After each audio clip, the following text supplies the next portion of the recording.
Okay mga chong, so ito yung natin. Ito yung unang flush natin.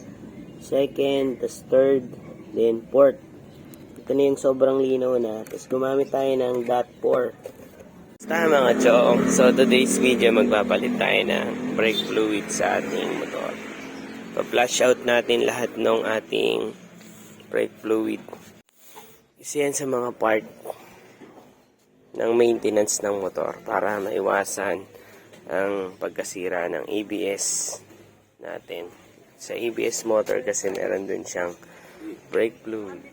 Okay, bago tayo mag-umpisa, lagyan natin ng cover yung ating gamit or any yung na pang cover sa kahan ng motor para in case na tumulo yung brake fluid ay hindi mapapatakan yung kahan natin kasi corrosive po itong brake fluid, pwede siyang masira. Okay.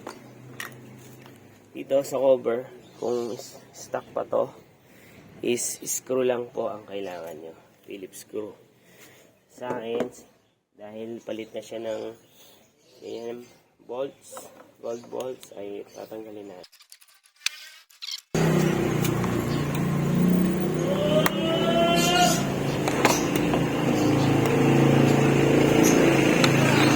Yan.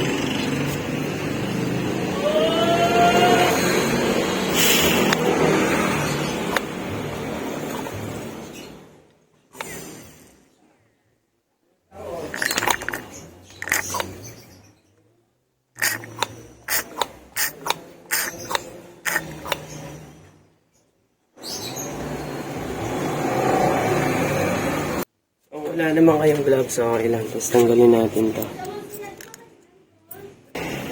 Cotton buds saka tissue paper. Yan. Tanggalin natin yan. Baka kalimutan yung balik yun. Linisin muna natin tissue paper. Yan.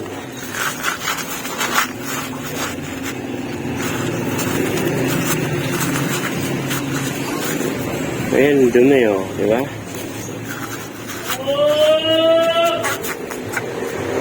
So, kailan ba mini-maintenance ang pagpalit ng brake fluid? Every 24,000 or 2 years, whichever comes first. Kung ano yung una. Tirahin natin ng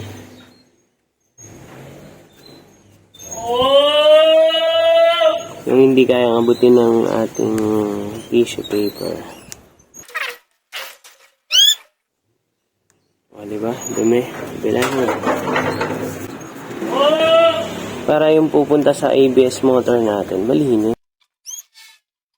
Salamin. Tanggalin mo rin. Yung parang, yan o. Dumi, diba? Yan. Tapos salinan na natin ng fresh brake fluid. Okay. So, wala naman kayong gloves, nagugas na lang kayo agad.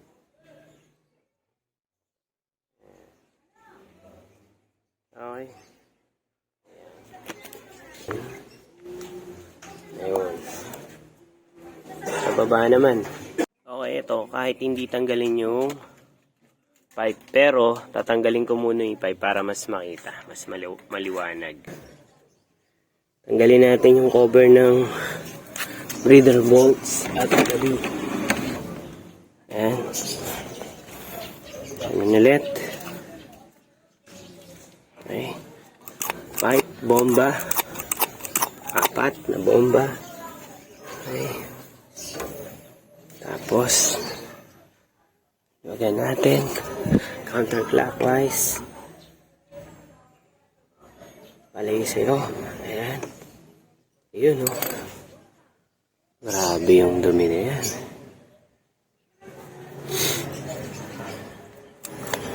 Hanggat may bula, huwag nyo siya sarado, okay? Yes. Ang dumi, sobra. Okay, so sarado na natin to. Okay, papunta sa'yo naman. Okay, yan, go. Nilagyan ko tali para hindi malalaglag. Lagi niyong unahin yung rear, yung pinakamalayo sa brake, ABS motor. Okay, ulit. Pump. 1, 2, 3, 4. Open. Paling sa'yo. Okay. Hintayin maubos yung bula. Pag wala nang bulang nakikita, sasarado natin. Papump tayo. Wala na. Sarado. Sa'yo. Pump. 1, 2, 3, 4. Bukas. Ayan.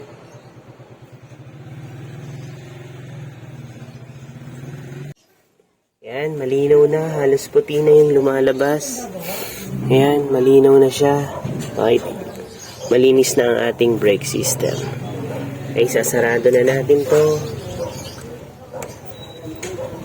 Ayan, sarado na. Okay. Ayun. Natin masarado. Lagyan natin ng tubig na may sabon. Okay.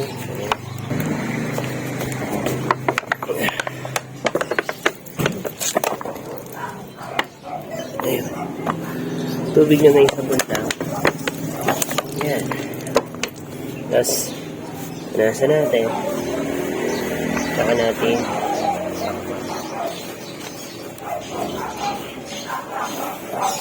Okay. Napakadali lang ng trabaho. Wala nang pump sa brake master na kung saan isa yun sa mga nagkakos kung bakit nasisira yung mga repair kit. Ayan. Okay, so takpan na natin. Ganun lang siya kadali. Napakasimple lang mag brake fluid flush gamit yung vacuum and leader kit. Okay. Okay, so ayan, malinis na. Pupunuin na natin to. Ayan, nakita nyo yung guhit. Ayan. Ito, may guhit yan eh. Hanggang dun lang yung brake fluid. Yung level niya.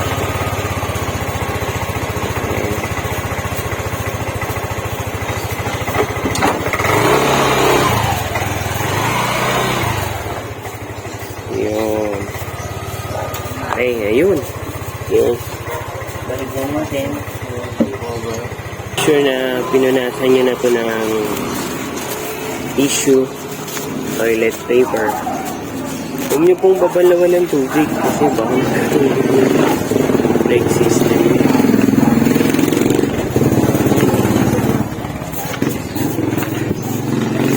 Okay, ayan. Okay, so dahan-dahan lang din pag nilinis. Kasi pag nasira to, kalyado yung ating brakes. Okay?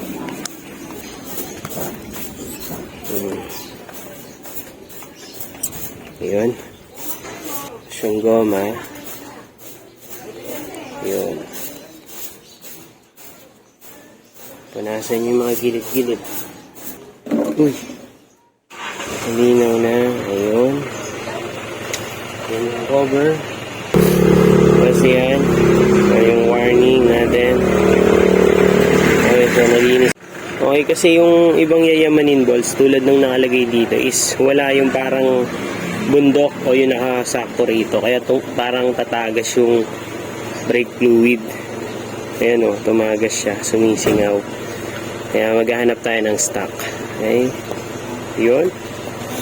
Masarado na natin yun. Yung sa stock, ito. Ayan, may kanal, meron parang bundok yan na sakto dito. Dito, sakto dito. Kaya hindi tatagas. May ganong yayamanin eh. Yayamanin bolts. Okay. Sa stock, ganun sa stock eh. Mas maganda. Papalitan natin ito ng stock. Maghahanap tayo ng stock. Okay. So, ikpitan na natin. Okay, tubig na may sabon. Okay, tapos punasan natin.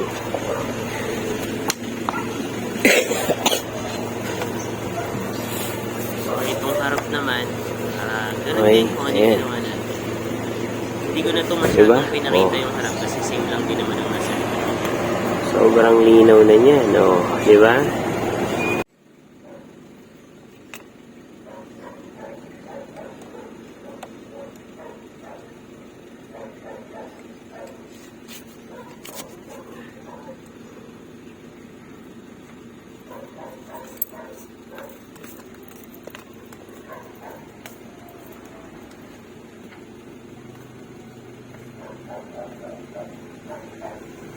Eh, pag wala na, wala nang bula na lumalabas, sarado na natin. Okay, ganun lang siya kasimple. Kagandahan dito is malinis siya. Hindi makalat, hindi tatapon yung brake fluid. Okay? Ayan. Tapos, iangat mo lang. Oh. Okay? Ayan. Diba? Yun. Ganun lang siya kasimple. Siguraduhin mahigpit. Okay, mahigpit na yan. Then, takpan na natin yung breather bolts. Yan. Okay. Then, anin natin ng tubig. Yung sabon para sigurado. Tapos, yan. Ganun lang siya kasimple.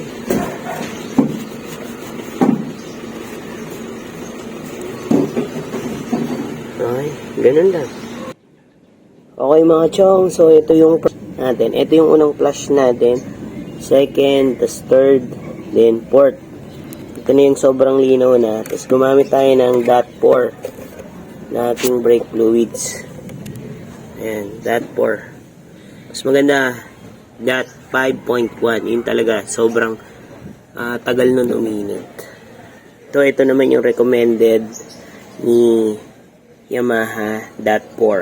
Okay, so yung tools natin na vacuum bleeder kit is napakasimple, napakalinis, at napakadali nung gagawin. Ayan yan po siya.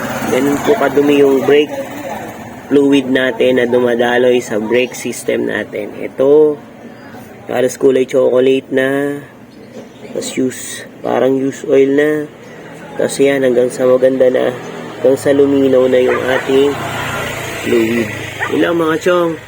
Ingatan natin ang ating ABS motor para hindi tayo mapagastos ng malala. And ang maintenance po nito is 24,000 km or 2 years. Kung alin ang mauna, palit ka na ng brake fluid. Mura lang naman ang brake fluid at mas madali lang kung meron kang vacuum bleeder kit. Okay po. Ilang mga chong. Kung nakatulong tong video natin, please consider subscribing. Maraming salamat.